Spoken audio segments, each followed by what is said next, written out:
Hello students, today we are dealing with human reproduction part 4. In this we will deal with oogenesis.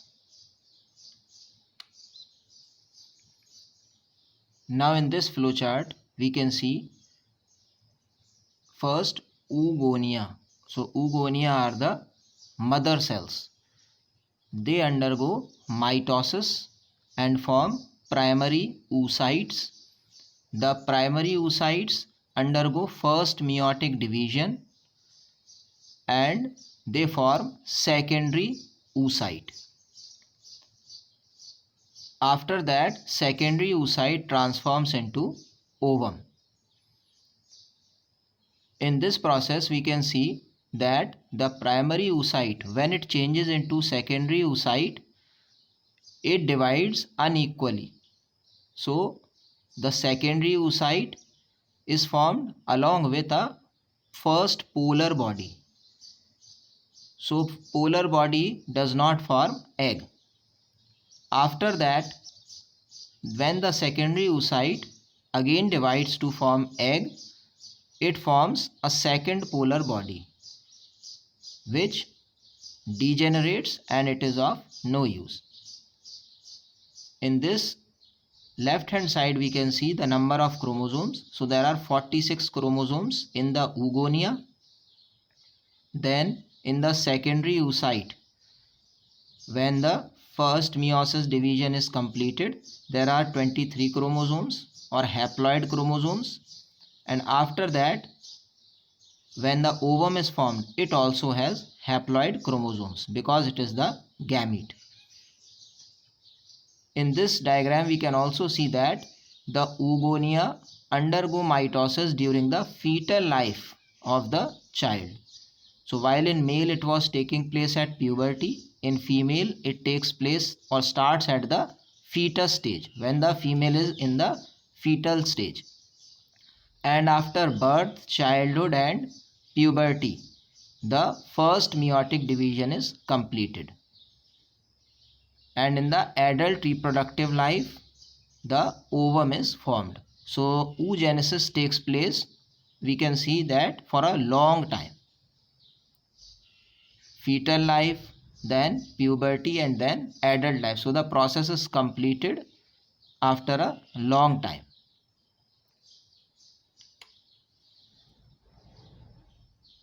Now what is oogenesis? It is the process of formation of mature female gamete or ovum. It is initiated during embryonic development stage. So when it starts during the embryonic stage, and a couple of million gamete mother cells are formed in each fetal ovary. So million gamete mother cells or oogonia are formed in each ovary. No more oogonia are formed after birth. So only division takes place, but no more oogonia are added after birth. Now oogonia start division and enter into prophase 1 of meiosis. So they enter into prophase 1 of meiosis and they are temporarily arrested at that stage. So after prophase 1, they do not enter metaphase. They are arrested or stopped at this stage and they are called primary oocytes. Now each primary oocyte is surrounded by a layer of granulosa cells. So each primary oocyte is surrounded by many cells which are called granulosa cells, and the whole structure is now called primary follicle. So the whole structure is called primary follicle and inside there is primary oocyte. Now a large number of these follicles degenerate during birth to puberty. So from the birth till puberty age, many follicles degenerate and only 60 to 80,000 primary follicles are left in each ovary. Now the primary follicles are surrounded by more layers of granulosa cell and a new theca is formed. Theca means wall. So more cells are added and wall is added and it forms the secondary follicle. So the primary follicle changes into secondary follicle, and the secondary follicle transforms into tertiary follicle. So a cavity is formed inside which is called antrum. So how can we identify tertiary follicle? There is a fluid filled cavity called antrum inside the tertiary follicle. Then a theca layer is organized. So a wall is formed and it divides into two layers, theca interna or inner layer and theca externa or outer layer. So two layers are formed. At this stage, the primary oocyte within tertiary follicle. So we must remember that the whole structure is the tertiary follicle, but inside there was only the primary oocyte, which is arrested at prophase 1 stage. So the primary oocyte within tertiary follicle grows in size. It grows in size and completes its first meiotic division. So when the tertiary follicle is formed, the primary oocyte completes its first meiotic division. Means metaphase, anaphase and telophase are completed. It is unequal division and results in a large secondary oocyte. So now the primary oocyte divides and a large secondary oocyte is formed, which is haploid, and a first polar body is formed. Now the secondary oocyte which is produced, it has bulk of nutrient, means it is large in size and the cytoplasm is rich in nutrients. The tertiary follicle finally changes into the mature follicle, which is called Graafian follicle, and the secondary oocyte forms a new membrane called zona pellucida. So the secondary oocyte also develops and it forms a membrane called the zona pellucida. The Graafian follicle ruptures. So because it is the mature follicle, it breaks down and releases the secondary oocyte or ovum from ovary. This process is called ovulation. So first primary oocyte is formed, then secondary oocyte, and finally the egg is released from the ovary. Now what is menstrual cycle? It is the reproductive cycle in female primates like apes and man. The first menstruation begins at puberty, means the cycle starts at puberty, which is 11 to 12 years in female, and it is called menarche. In human female, the menstruation is repeated at 28 to 29 days. So the cycle repeats at about 1 month. The cycle of events starting from one menstruation to the next is called menstrual cycle. So from 1 month till the next cycle, the whole events are called menstrual cycle. Here we can see a section of ovary. There are blood vessels.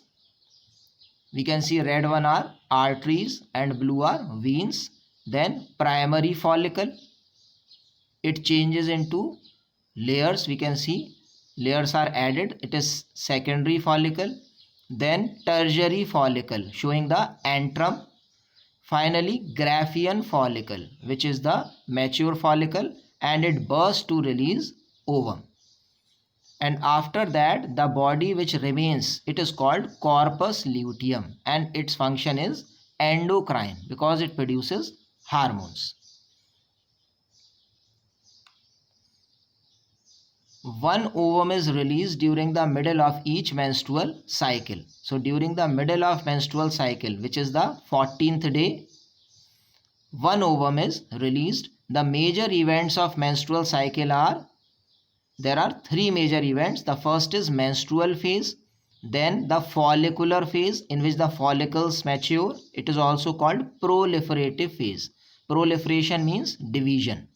And the third is luteal phase or secretory phase because corpus luteum is formed. The first is menstrual phase. So menstrual flow occurs during this period and it lasts for 3 to 5 days. So the flow occurs for 3 to 5 days. Now it is due to the breakdown of endometrium lining of uterus and its blood vessels, because the blood vessels and the lining breaks. Menstruation occur only if released ovum is not fertilized.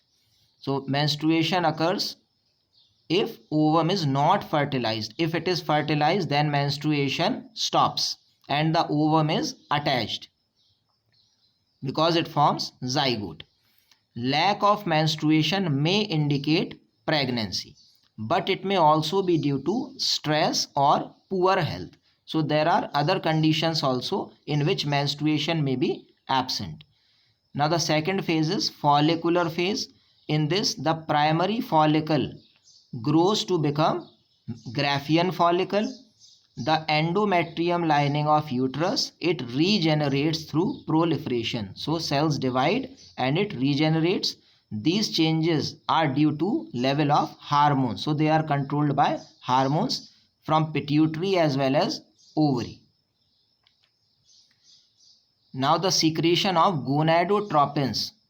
There are two gonadotropins, luteinizing hormone and follicle stimulating hormone.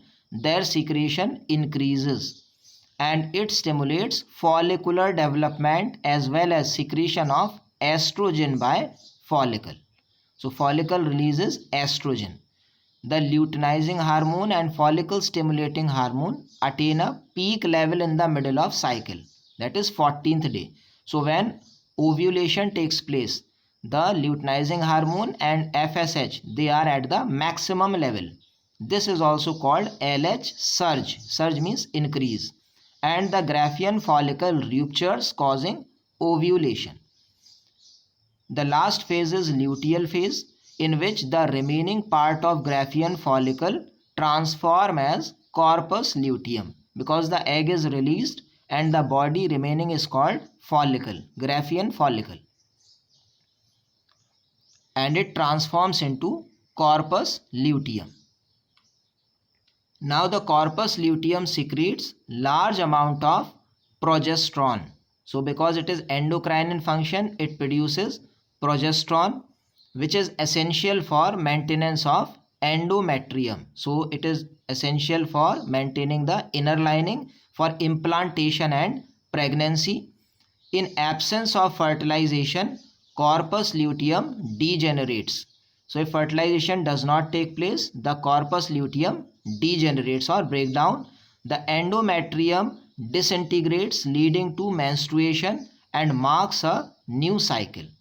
So it disintegrates and again a new cycle starts. In human being, menstruation stops at 50 years and it is called menopause. Here we can see a diagram in which the various phases are being shown.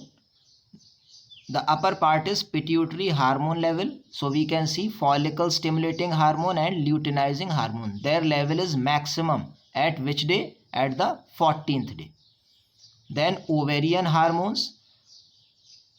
So we can see estrogen is maximum at 14th day and progesterone is after the ovulation. Ovarian events. So we can see developing follicle, then mature follicle. It breaks or ruptures and corpus luteum is formed, and finally regressing or degenerating corpus luteum, because its function is stopped after some time. In the bottom we can see the days 1 to 29. First menstruation or bleeding, then follicular phase, after that ovulation on 14th day, then luteal phase, and finally next cycle begins. So these are the different events during oogenesis.